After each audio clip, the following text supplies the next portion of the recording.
The bus jolted. The old man stumbled, but no one helped. People looked away, until suddenly a young man turned to him and said, "You saved my grandfather." The entire bus fell silent, but what happened next, no one could have predicted. The old bus came to a halt with a strained screech of its brakes, shuddering like an elderly man mustering his strength for one last push. The doors creaked open with a dull groan, revealing the cramped, slightly musty interior.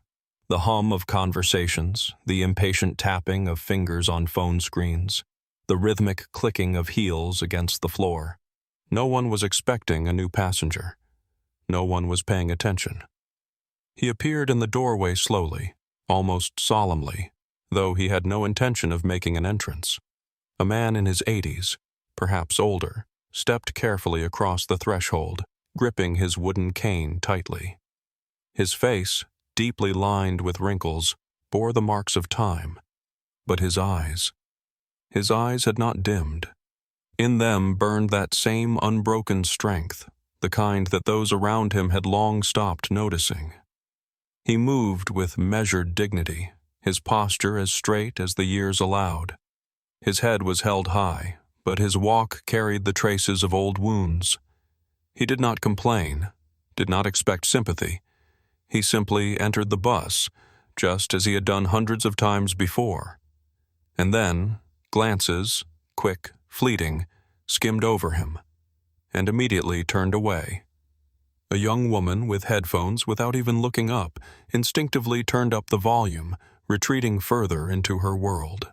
A teenager with a backpack standing by the handrail instantly fixed his gaze on the window, pretending he hadn't noticed anything. Two men in suits, engaged in an animated discussion, seemed not to register the new passenger at all. No one offered him a seat. The bus jerked forward, picking up speed, and the elderly man nearly lost his balance. But he shifted his weight onto his cane with quiet certainty, regaining control. He looked around. Just another day. Just ordinary people. He was dressed simply. A worn military jacket, slightly faded trousers, and on his chest, neatly pinned medals. But no one was looking. There was a time when these medals meant something, a time when their sight would make people pause in respectful silence, a time when he felt remembered, when his sacrifice had not seemed in vain. Now, he was just an old man. His lips trembled, not to speak, but only for a brief, unnoticed sigh. He tightened his grip on his cane and continued to stand. The bus lurched forward with unexpected force, as if the driver wanted to test its endurance. The elderly man, unprepared for such a sharp start, lost his balance. His body instinctively swayed backward, his legs trembled, and for a brief moment it seemed as though he was about to collapse onto the cold floor. But years of military service had not been in vain. Out on the battlefield, a single mistake could cost a life. There was no room for weakness. Reflexes honed by experience kicked in before his thoughts could catch up. His right hand clenched the cane, his left grabbed the handrail. A split second later, he had regained his balance. No one reached out to help. No one rushed to steady him. "Damn it. You could at least show some respect for the elderly," the driver grumbled irritably, but he didn't even turn around, as if saying it just for the sake of it. Passengers exchanged fleeting glances. Someone lowered their eyes guiltily. Someone else pretended not to have heard anything at all. The man in the suit by the window let out a heavy sigh but didn't move. The girl with headphones glanced briefly at the old veteran, then went back to staring at her phone. No one offered him a seat. No one took the initiative. Silence hung in the air, thick and stifling, like an oppressive fog. And then, suddenly, it was broken by a steady voice from the back of the bus. "Excuse me, sir. Please have my seat." The words came so unexpectedly that several people turned their heads. A young man, about 20, tall and athletic, stood up and gestured toward his seat. His eyes held no pity, no condescension, only genuine respect.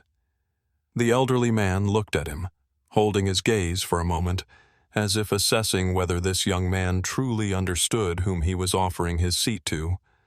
Then, slowly, he nodded.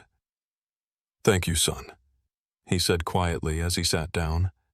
The bus jolted over another bump in the road, but now he could hold on with more confidence. A strange, uneasy silence settled over the bus. Some felt a pang of shame, but said nothing. No one tried to fix their mistake. No one attempted to justify their indifference. They simply sat there, watching the old soldier who had finally found a seat, and the young man who had been the only one to do what should have been obvious from the start. The young man studied the old veteran intently, his brows slightly furrowed, as if trying to recall something important that lingered at the edge of his memory. His gaze wasn't casual or merely polite. He was looking deeper, beyond the worn lines of the elderly man's face. There was confusion in his eyes, curiosity, and a quiet, unexplainable sense of urgency. "Excuse me, sir," he finally spoke, taking a step closer. "But I feel like I've seen you before. Are you a veteran?" The old man lifted his gaze. A flicker of surprise passed through his expression. Questions like this had become rare in recent years. He hesitated for a moment, as if weighing whether to answer. "Yes," he said at last, his voice quiet but firm. "I served." Something about that brief response seemed to shift the atmosphere in the bus. A few people, who had been fully absorbed in their own worlds just moments ago, unconsciously fell silent, sensing that something significant was unfolding. The young man held his gaze. "Where exactly?" The old soldier paused. A shadow of the past crossed his face. Not the bitterness of defeat, not even the pain of loss, but something heavier, the weight of memory. He lowered his eyes, his fingers tracing the faint, time-worn scars on his arm. Then, in a voice just above a whisper, he answered, "Vietnam. I was in reconnaissance." The bus went still. It was as if a sudden shockwave had broken through the mundane routine of daily life. Even the hum of the engine seemed quieter. A few passengers exchanged glances. The young man slowly straightened, and something flickered in his eyes. Recognition. "You." He swallowed hard, as if struggling to believe the words he was about to say. "You saved my grandfather." A stunned silence. The veteran blinked, staring at the young man in disbelief. He tried to grasp the meaning of his words, but they were too unexpected, too surreal to process all at once. The young man, his hands slightly trembling, hurriedly pulled out his phone, scrolled through his gallery, and then held up the screen. "This is my grandfather," he said, his voice tinged with emotion. "He always told us the story of how, deep behind enemy lines, his unit was ambushed.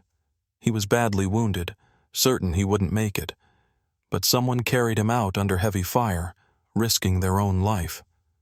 He never forgot that moment. He always called that man his guardian angel. The only thing he remembered was a name: James Wilson." The old man froze. His eyes darted between the phone screen and the young man's face, as if trying to connect two distant timelines that had suddenly converged in this one impossible moment. That was a long time ago," he whispered.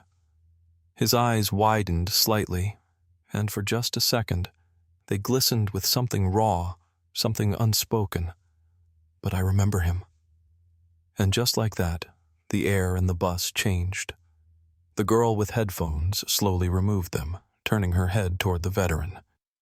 The businessman, who had been mid-text, stopped typing, his lips slightly parted. The teenager gripping the straps of his backpack held them tighter, his gaze fixed on the old soldier. People who had ignored him moments ago now watched him with silent, reverent awe.